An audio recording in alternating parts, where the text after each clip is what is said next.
Welcome to Newman News. I'm Joey. I'm Nathan. And we're going to tell you what's going on this week in the Cardinal Newman community. All right, so first off, we have a little bit about a dress code. I mean, it's normal. Everybody knows that towards the end of the year, we kind of tend to slack off in terms of following the dress code as a student body. First off, everyone just continue wearing collared shirts, do the normal stuff. But also, there's a couple special things that have come up. First off, turtlenecks are out. Not just because they're super lame, but because it's been ruled that even though you used to be able to wear turtlenecks technically as collared shirts, they've decided no, you can't. So tomorrow, she will not be wearing a turtleneck. Because I'm not allowed to, not because they're not fashionable. Sure. Next, for casual Fridays, they're not that casual because you do have to wear Cardinal Newman t-shirts. You can't wear like any t-shirt that you want. It has to be Cardinal Newman. So from now on, you have to do that. Remember that, or we will lose our privileges of Casual Friday. Remember. Okay, so next, So Show Me, the Cardinal Newman talent show, is going to be in a little bit in the future, April 22nd, Friday, I believe. Same day as CBSL presentations. Yes, and so in preparation for those, you're gonna need to start signing up really quickly and go to room 7. Remember, room 7 to sign up for those and start practicing your talents as much as possible. Next, this week is Comedy Tonight, starting last night, but it's also tonight and tomorrow night. So Comedy Tonight was last night, tonight, and tomorrow night. 7:30. 7:30, $10 at the door. Yeah, 7:30. He's gonna be in it, and I'm gonna be in the audience. So you should all come out and see it because it's gonna be really funny. Hence the name Comedy Tonight. Comedy. Next, we're gonna throw it over to Chris with weather. It's been real sunny for the past couple weeks, but we gotta get ready for some storms coming our way through the weekend, and then we should get some sun back, and it should be sunny from here on out.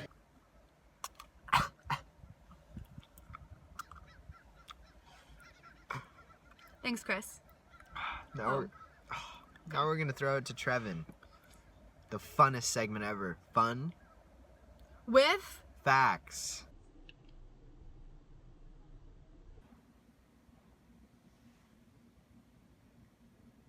Hello and welcome to Fun Facts. For this week, in fact, it is legal to own a rooster for private use in Portland, Oregon. So, you can share the rooster, but you can't be selfish with it. That has been Fun Facts. So, now we have a little relevant interview, word on the street, with Colin and Connor, and it's about a very pressing subject coming up at Newman. I'm here with Joe. Joe, Caleb, are you guys excited for the Powder Puff football game? Oh yeah, I'm stoked. Guys, who do you think is gonna win the Powder Puff football game? Senior's gonna win. Who do you think the MVP is gonna be? Jade Buman. Jade Buman, you heard it here. It's a good call. It's a great call. Hey Newman, I'm here with Jules.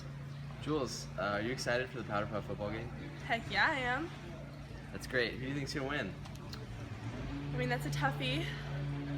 Jade's on the senior team, though. Jade's pretty good. Jade's a monster. She is. Jade's gonna lead the team. It's a good call. Jade Buman, I'm expecting an excellent performance out of you this Saturday. Mikey Daly, head coach of the junior Powder Puff game. What do you think about the game? I think we got a pretty tough team. I think we'll be pretty athletic, and I think we're going to go out there and take the W. So I predict anyone to be the MVP this year's Powder Puff football game. Who do you predict? I'm going to say Danny Gilson. Jade Buman. Jade Buman would be a good answer. Jade Buman is another good answer. That's a great answer. Thank you. We're here with Jade Buman, the heavy favorite to win MVP of the Powder Puff game, and some people are saying she could play the best game in the history of Powder Puff football. Jade, is there any pressure on you for this game? No, I don't really feel any pressure. I'm pretty confident performing, doing my team well. So Jade, there's nobody on the junior team that you're afraid of? No, I'm not scared whatsoever. That's confidence, ladies and gentlemen. Watch yourself. Go Jade, right? Yeah, she's a gem.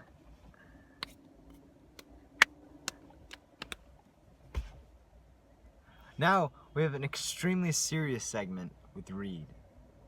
I'm here in Jake's place for Reed's random segment today because we have to talk about something a little bit more serious, which is the fact that a lot of kids think it's okay to steal food from our nice cafeteria over here. The problem here is kids are stealing food and sneaking extra food when they're going through the lines here. It's disrespectful to the school, to the people who come here and cook great food every day for us, and honestly, the punishment is not worth the crime. So, just to show you, there's a couple guidelines, a little housekeeping stuff, and there's things that they will recognize that some kids do, and we'll show you these we're right gonna show now. you the ways, yeah. So for this one, he might look normal as he's passing through the line, but if you look closely, he has a drink under his arm. It might look sly, but now they're looking out for it, and you're not going to get away with that anymore. It's very disrespectful and actually takes away from the hard work that they do. As you can see, there would be food on the plate, which there isn't now, but whatever. But underneath is a cookie. That's been done before, and it's not going to be done anymore. It's really, really rude and not as creative as you might think. So it might look like a drink, but behind it, a bar. It looks hidden, but it's not. You can turn the angle and it's right there. So it's not gonna work out anymore. Kids will either go over the rope right here or they'll go this way, but generally they're trying to make it seem like they're going to season their food or grab a fork or get a napkin, but instead they're just walking out the door. See, I did this my freshman year, and I used to do this pretty often, and I used to think that I was smart because I did it. And then one day, I walked outside, I was like, oh, I'm scot-free. But what I didn't know was that they knew I did it. They saw me, they knew that I did it often. On that one day, they pulled me aside, they embarrassed me in front of the whole lunchroom. I know at least 10 people who saw me. I went into the back office, and Tom scared the crud out of me. Honestly, now that I know it's happening with other people, I've never done it since, and I never want anyone to do it again. So now that we all know what not to do, make sure not to, because people working in the cafeteria will be looking for it. And if you are caught, which you will be, you will have to pay back all that you took. You'll have to have your account suspended in the cafeteria, and you will be suspended. So just don't risk it. Thanks, Reed. Now, we're gonna go to Luke with sports. Hello, my name is Franz Deutschland, and I'm filling in for Luke DiLorenzo in sports. He was abducted by road tunnel gnomes. We're here with Christopher Busset. Chris, how do you feel about this upcoming tournament? I feel confident. You know, we got a great team, lots of returners. I imagine we're gonna get everyone's best shot. See antennas right there. That's basically a target on our chest. Every time we step on that court, we're getting the other team's best effort. It's basically like their Super Bowl, but for us, it's just another match. And who will be some standout players on this team? We got a lot of talent, you know, Cole Henry, Connor Igashwen, but really a standout player this year, Nate Ashby, 6th-year senior. He's been held back twice for tennis purposes, and I really look for him to win NCS this year. Well, sounds fantastic. Thank you for your time. I'll see you around the campus. Thank you. Hi, I'm Franz Deutschland. We're here with Nick Keenan, a single star for the Cardinal Newman tennis team. Nick, what do you think is going to be the key to Cardinal Newman's success this year? Well, the major key to Cardinal Newman's success, I would say, every year is our strong unity. And unity is incomplete without the glue. And the glue to our unity is Nathan Ashby. He really is our matriarchal figure, and as DJ Khaled would say, the key to success. Called tennis racket Henry. So I hear you've emerged as a real team leader on the Cardinal Newman varsity tennis squad. What do you want to say about that? Well, I'm honored that the buzz is going around that I'm a team leader, but in reality, the real team leader is kind of someone in the know and would really anticipate. It's Nathan Ashby. You ever seen that guy swing a racket? It's freaking art. So you have it. Art. Newman, we finally caught up with Nate Ashby, the tennis superstar. We've got him right here. We're going to go ask him a few questions. Nate! Excuse me, Nate. Just a few moments to talk to us about the... Franz, I'm busy. I gotta go get taped up, and I gotta grease my racket. We got a fish to fry today. There you have it, Newman. All right? A man about his business. The man, the myth, the legend. Nate. Great segment. That was the perfect segment to end on, right? Yeah, it was perfect. Yep. A matter of fact, it was perfect. It was.